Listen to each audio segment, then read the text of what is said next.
Improve your IELTS Writing Task 2 today. The course is separated into 2 modules, the core writing skills, and 10 individual lessons. You'll discover the 4 key assessment areas.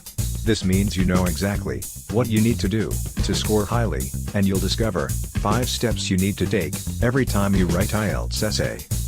First, I'll show you steps by step exactly on 1. How to analyze an IELTS essay question.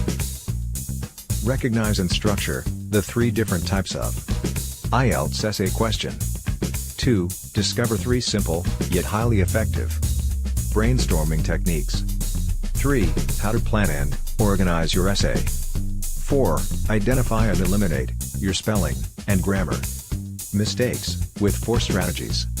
To learn more, visit our page at www.ieltswritingtask2.net.